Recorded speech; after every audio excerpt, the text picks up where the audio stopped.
నర్సాపురానికి చెందిన కొడమంచిలి రమేష్ అనే వ్యక్తి గతంలో పెనుగొండకు చెందిన మాయమాటలు చెప్పిన ఒక ఏజెంట్ మాయమాటలతో కువైట్ దేశం వెళ్లారు. అయితే అక్కడ ఇక్కడ చెప్పిన పని ఒకటి, అక్కడ చేసే పని ఒకటి కావడంతో రమేష్ అక్కడ నరకయాతన అనుభవించాడు. లక్షల్లో సంపాదించడం ఈ రోజుల్లో సాధ్యమా? అవును, ఇట్స్ పాసిబుల్. ఇన్వెస్ట్మెంట్ అక్కర్లేదు, రిస్క్ లేదు. ఇది డబ్ల్యూ కామర్స్. తీరా అక్కడ జైలుకు వెళ్ళి కూడా అనంతరం ఇప్పుడు స్వగ్రామానికి చేరుకున్నారు. అయితే ఇదంతా కూడా ఏజెంట్ మాయమాటలతోనే తాను పూర్తిగా మోసపోయానంటున్నారు. ప్రస్తుతం స్వగ్రామానికి తన కుటుంబ సభ్యులకి దగ్గరికి వచ్చిన రమేష్ ఉన్నారు.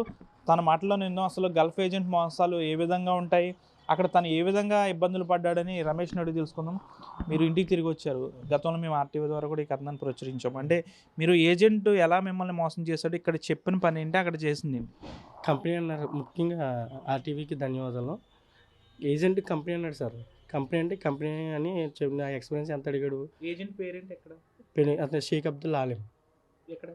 పెనుగొండ అండి.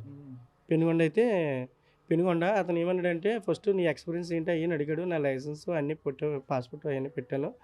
అందులో 10 సంవత్సరాల సర్వీస్ ఉందని చెప్పాను. అయితే నువ్వు వాష్ మెషిన్ కూడా పెట్టన్నారు. అరబీలో కూడా పెట్టాను. కంపెనీలో 200 జీతము, శుక్రవారం సెలవు అయ్యి అన్నాడు. నేను కూడా హెల్త్ బాగా ఇంట్లో చేయలేను, టైమింగ్ గట్రా సరిపోదని చెప్పి కంపెనీకి వెళ్ళాలని ఆశపడ్డాను. మనోడు 2 లక్షల దాకా ఖర్చు అవుతుంది అన్నాడు ఏజెంట్. నేను కూడా ఇవ్వడానికి సిద్ధమయ్యాను.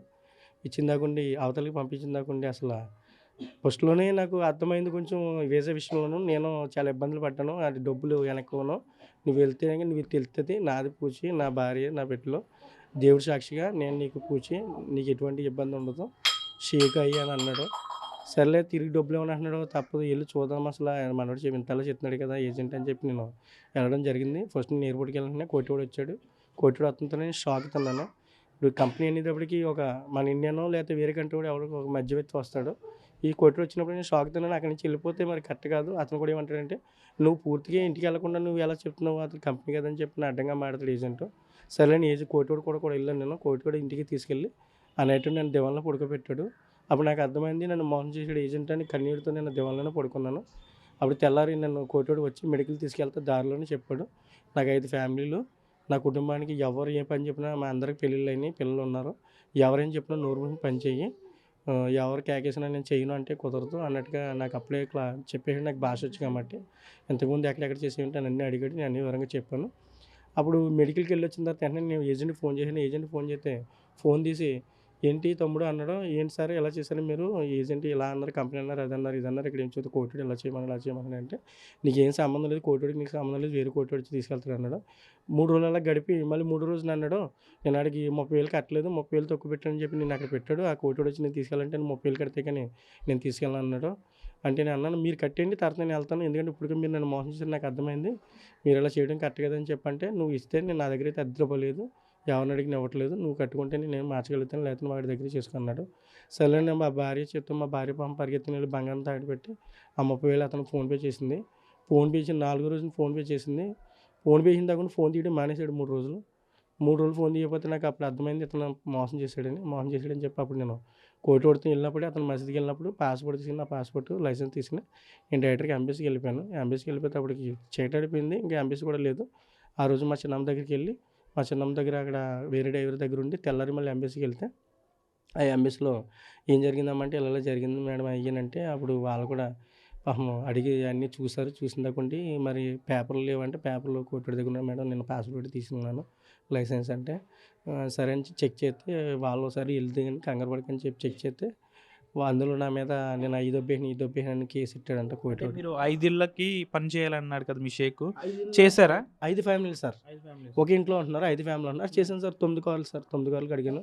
9 కార్లు అడిగేటికి నాకు నీరసం పులపురం వచ్చేసింది, ఎందుకంటే నాకు హెల్త్ బాగోలేదు కదా, ఆపరేషన్ కదా. ఓన్లీ కార్ల పని ఇంకేమన్నా ఇల్లు లేదండి, దివాణి చేశాను, బాతులకు అడిగాను, బయట క్లీన్ చేశాను. మీకు అక్కడ కూడా నేను వీడియోలు 5 ఫ్యామిలీస్ ఒక ఇంట్లో ఉంటారు అంటే వాళ్ళు ఇప్పుడు నేను డ్యూటీలు కూడా చేశాను. నేను ఇప్పుడు వీళ్ళ అబ్బాయి ఉన్నాడు, వీడికి వేరే స్కూలు, ఆడు కారేషన్ వెళ్ళాలి.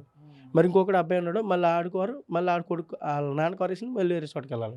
ఇలా చేసిన డ్యూటీలు తీరుకుండేది కాదు. మెయిన్ నాకు ప్రాబ్లం ఎక్కడ వచ్చింది సార్, నేను అంత డబ్బు కట్టింది కంపెనీ కోసం, అక్కడికి అతను మాట్లాడని చెప్పి నేను 7 రోజులు వెయిట్ చేశాను. ఎప్పుడైతే 4 రోజుల తర్వాత మేము డబ్బు కట్టిన తర్వాత అతను ఫోన్ తీయలేదో, అతను ఫోన్ తీయట్లేదు, 2 రోజులు చూసాం, 3 రోజులు నేను వెళ్ళవలసి వచ్చింది. అది కూడా నేను పారిపోయిన అంటున్నారు, అది కరెక్ట్ కాదు. నేను పారిపోయి ఎక్కడైనా పని చేసుకుంటే పారిపోతున్నాను అనాలి, కానీ నేను వెళ్ళి ఎంబీసీకి వెళ్ళినాను. నా పాస్‌పోర్ట్ కూడా ఎంబీసీలో ఉంది. ఎప్పుడైనా మీరు ఎంక్వైరీ చేయొచ్చు. నా పాస్‌పోర్ట్ కూడా ఎంబీసీలో ఉంది. నేను అలా పారిపోయి వాళ్ళ చేసిన 5 ఫ్యామిలీస్‌లో వాళ్ళు మిమ్మల్ని ఇబ్బంది పెట్టేవారా ఏమన్నా? ఇబ్బంది అంటే మరి నాకు చాయ్‌గావ్ అంటే ఇబ్బంది కదా సార్. డ్రైవర్‌ని చాయ్‌గావ్ చేయను. నా ఎక్స్‌పీరియన్స్ చెప్తుంది కదా! నేను చేయనని చెప్పాను. నేను చాయ్‌గావ్ చేయను, నాకు రాదు, నేను చేయనంటే చెయ్యి, నువ్వు చెయ్యాలి అని బలవంతంగా చేయించారు. ఇంకేం చేయమంటారు? ఇప్పుడు కంపెనీ అని చెప్పి ఇలా ఇలాంటి వాళ్ళు ఇంకా అక్కడ చాలా మంది తెలుగు వాళ్ళు ఉన్నారు. చాలామంది ఉన్నారు సార్.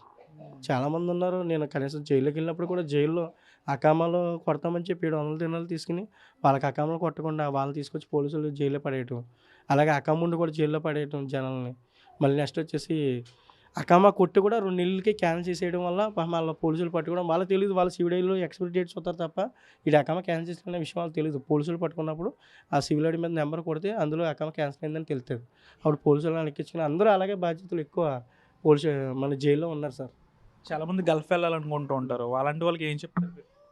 ఎవరు వెళ్ళినా మీ బంధువుల ద్వారా కానీ గవర్నమెంట్ తరపున కానీ మీరు వెళ్తే చాలా మంచిది. ఎందుకంటే ఇప్పుడు నాకు అనుభవం ఉండి కూడా, నేను 10 సంవత్సరాల అనుభవం ఉండి కూడా ఏజెంట్ మాటలు ఎలా ఉంటాయంటే మనకి కళ్ళ మీకు ముందు 10 సంవత్సరాల అనుభవం ఉండి కూడా గల్ఫ్ దేశంలో మీరు చివరికి ఒక ఏజెంట్ చేతిలో మోసపోయారు. అంటే దీన్ని ఏ విధంగా చూడాలి? అంటే వాళ్ళ మాటలు ఎంతలా ఉంటాయంటే సార్ చాలా ఘోరంగా ఉంటాయి. మనకి మాటలోనే స్వర్గం చూపిస్తారు. అంటే ఎంత ఎలాంటి వ్యక్తి, ఇప్పుడు నేను 10 సంవత్సరాల అనుభవం ఉన్నా కూడా అతని మాటలకి నేను లొంగానంటే అర్థమవుతుంది కదా! ఆళ్ళు ఏ రకంగా చెప్తారన్నది. కానీ భార్య బిడ్డల మీద కూడా ఏమైనా చేస్తారు ఆళ్ళు. ఎన్ని అబద్ధాలని చెప్తారు. వాళ్ళ మాటలు నమ్మి దయచేసి వెళ్ళకండి. ఏజెంట్ల వారు నేనే కాదు చాలామంది మోసపోయి ఉంటారు. ఫస్ట్ టైం నేను ఏజెంట్ ద్వారా వెళ్ళాను. ఇంతకాలం నేను బంధువుల ద్వారా వెళ్ళాను. కంపెనీకి వెళ్ళాలని ఆశతో నేను ఏజెంట్ ద్వారా వెళ్ళాను. నా కుటుంబం చాలా నలిగిపోయింది. నాకు అన్నదమ్ములు కూడా లేరు. పాపం నా అమ్మ, నాన్న, మా అమ్మ, నా భార్య, మా నాన్న, మా అక్క, మా పిల్లలు చాలా నలిగిపోయారు. అలా నేను వెళ్ళేటప్పుడు ఎలాగ ఉన్నారో, నేను వచ్చిన తర్వాత ఎలా ఉన్నారో నేను చూశాను. ఆళ్ళని చూసి నాకు చాలా బాధ కలిగింది. అప్పుడు కూడా నేను ఆళ్ళు తిరుగుతుంటే నేను చాలా ఏడ్చుకుని అక్కడ నరకం చూసుకొని నా ఆడోళ్ళని ఏడిపిస్తున్నానని బాధ కలిగింది. నా కుటుంబాన్ని పెంచుకోవాలి. నా కొడుకు కొంచెం బ్రెయిన్ ఎదగలేదు. మాటలు రావు. వాడికి కూడా ఏం చూపించుకోవాలని చెప్పి నేను వెళ్ళాను. ఇక్కడైతే ఏదో బతకడానికి కూడా కష్టమైపోతుందని చెప్పి వెళ్ళాను. అనుభవం ఉంది కదని. తీరా ఏజెంట్ జీవితాలతో ఆడుకుంటున్నాడు. ఏజెంట్‌లు నమ్మి వెళ్ళకండి అని చెప్తున్నాను. మీరు స్టోర్ క్రియేట్ చేసి లింక్ లేదా క్యూఆర్ ని షేర్ చేస్తారు. కస్టమర్ ఆర్డర్ ప్లేస్ చేస్తారు. డెలివరీ, రిటర్న్స్, రిఫండ్స్ అన్ని ప్లాట్ఫామ్ హ్యాండిల్ చేస్తుంది. భర్త సురక్షితంగా మీ దగ్గరికి చేరారు. మీరు కూడా చాలా పోరాటం చేస్తారు. దీన్ని మేము కూడా ప్రత్యక్షంగా చూసాం. మీరు ఏడ్చారు, పోలీస్ స్టేషన్ల చుట్టూ తిరిగారు, అధికారుల చుట్టూ తిరిగారు. చాలా తక్కువ సమయంలో మీ భర్త మీ దగ్గరికి చేరారు. నకిలీ ఏజెంట్ల కోసం మీరు ఏం చెప్పాలనుకుంటున్నారు? ఫస్ట్ ఆఫ్ ఆల్ అందరికీ నమస్కారం అండి. అండ్ ఆర్టీవీ వాళ్ళు నాకు చాలా అంటే చాలా హెల్ప్, అంటే ఎంత హెల్ప్ చేశారంటే వాళ్ళ ద్వారాగా నేను ఇంత దూరం వెళ్ళవలసి వచ్చింది. అంటే అంత దూరం నన్ను తీసుకెళ్లారు. ఫస్ట్ మీ అందరికి కూడా చాలా చాలా థ్యాంక్ యూ. అండ్ మమ్మల్ని చూసి చాలామంది కూడా బాధపడ్డారు. వాళ్ళు కూడా నా గురించి ప్రేయర్ అయ్యి చేయడం, మా హస్బెండ్ బేగ్ వచ్చేస్తారు అవి అని చాలా కామెంట్స్ వచ్చినాయి. వాళ్ళకు కూడా చాలా థ్యాంక్ యూ సో మచ్. ఇంకా రెండోది ఏంటంటే నాకంటూ మా చిన్నాన్న, మా చాచు, మా పెదనాన్న, ఇంకా కువైట్లో చిక్కిపోయినప్పుడు మా అత్తయ్య, ఇంకో తమ్ముడు ఉన్నారు.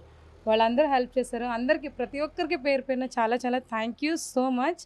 నా ఒక్కరిదానికే కాదు హెల్ప్, నాకు చేసినట్టు నా పిల్లలకు కూడా మీరు కాపాడినట్టే. సో మా హస్బెండ్ని సేఫ్గా తీసుకొచ్చారు ఆర్టీవీ వాళ్ళు. అండ్ ఫస్ట్ ఆఫ్ ఆల్ నేను చెప్పేది ఏంటంటే ఎవరు కూడా ఏజెంట్ నమ్మకండి. నమ్మామంటే మాత్రం ఓకే, నేను ఎలాగో దిక్కున నన్ను ఆర్టీవీ వాళ్ళు ఆదుకున్నారు కాబట్టి నేను ఎంత దూరం వచ్చాను. కానీ ఏమీ తెలియలేని వాళ్ళు ఉంటారు. వాళ్ళు ఏం చేస్తారు, వారి పరిస్థితి ఏంటి, అక్కడ డబ్బు పోయినట్టు ప్లస్ అక్కడ లైఫ్ పోయినట్టు ఇంకా అంతే అలా ఉండిపోతారు. చాలామంది ఇంకా అలా వెనకబడిపోయే వాళ్ళు చాలామంది ఉన్నారండి. కానీ ఏంటంటే ప్రతి ఒక్కరిని ఒకటే చెప్పేది, ఏజెంట్ల ద్వారా మాత్రం వెళ్ళకండి. వెళ్ళినా కానీ మీ సొంత వాళ్ళు ఎవరైనా ఉంటే ఓకే వెళ్ళొచ్చు, నో ప్రాబ్లం, మీ లైఫ్ మీరు చూసుకోవచ్చు. కానీ ఏజెంట్ మాటలు ఎంతలా ఉంటాయంటే ఫస్ట్ తేనెలా ఉంటాయి. తేనెలా అంటే ఇంకా అర్థం చేసుకోండి. ఆ తర్వాత వాళ్ళ మాటలు ఎలా ఉంటాయంటే కాకరకాయ రసంలా ఉంటుంది.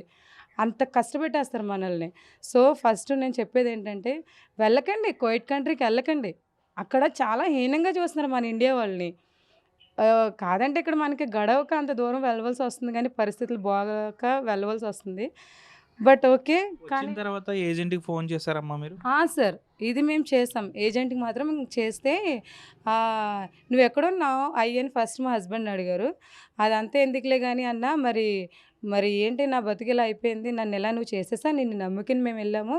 సో మాకు ఇప్పుడు మీరు ఏం చేయాలనుకుంటున్నారు, ఎందుకు ఇంకా లాగడం ఇవన్నీ సాగదీయడం ఎందుకు వద్దు మనకి అంటే, నువ్వు అసలు ఎక్కడున్నా చెప్పు అయ్యని అతను నమ్మలేదు. ఆ తర్వాత నేను తీసుకున్నాను ఫోను. నేను తీసుకుని ఎక్కడున్నావు అంటున్నాయా, ఏం చేయాలనుకుంటున్నావు ఏంటి ఫస్ట్, ఏదో సేఫ్గా మేము ఎలాగో దిక్కున మా మా తిప్పలు మేము పడి ఎలాగో దిక్కున తీసుకొచ్చాం మా హస్బెండ్ని. ఇంకేం చేయాలనుకుంటున్నావు అంటే ఆ కొయిటా అతనికి ఫోన్ చేస్తే, ఆ కొయిటా అతను ఫోన్ చేశారండి. ఫోన్ చేస్తే మమ్మల్ని సవాల్ ఇసురుతున్నాడు. నువ్వు ఇండియాకి వెళ్ళవు, నిన్ను ముక్కలు ముక్కల కింద నరికేసి పార్సల్ చేసి మీ ఇంటికి పార్సల్ కడతానని చెప్పారు సార్ ఆ కొయిటా అతను. అంటే ఇండియా వాళ్ళు అంత చీప్ అయిపోయారా సార్ ఆ కొయిటా వాళ్ళకి? అంటే మనం ప్రాణాలు కాదా మనది? అసలు ఏమనుకుని వాళ్ళు అలా అంటున్నారు? వాళ్ళ రాజ్యం నడిస్తే ఏదో పొట్టగూటి కోసం అంత దూరం వెళ్తున్నారు. వెళ్ళారు అంటే నరికేయడము వాళ్ళ హక్కేనా సార్? పార్సల్ పంపిస్తారంట మనకి. ఎంత డబ్బు కట్టుకుని అక్కడికి పంపిస్తే పార్సల్కి పంపిస్తాను కదా సార్ మేము ఎంత కష్టపడ్డది.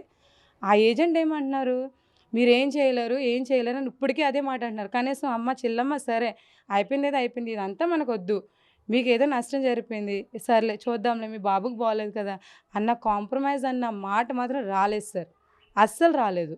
అతను మాత్రం ఒక్క మాట మీద ఉన్నాడు, తప్ప అతను లేదన్నట్టుగా మాట్లాడుతుంది. నేను అన్నాను, ఒకటి మీ తప్పేమీ లేనప్పుడు మీడియా ముందుకు రండి, లేదంటారా మీ సంఘస్థులు ఉంటారు మా సంఘస్థులు ఉంటారు ముందు మాట్లాడుకోండి, అంతేగాని నా తప్పేమీ లేదు అతన్ని ఎవరిని వెళ్ళిపోమన్నారు నేను మారుస్తానని ఇంకా ఎవరు వెళ్ళిపోమన్నారు.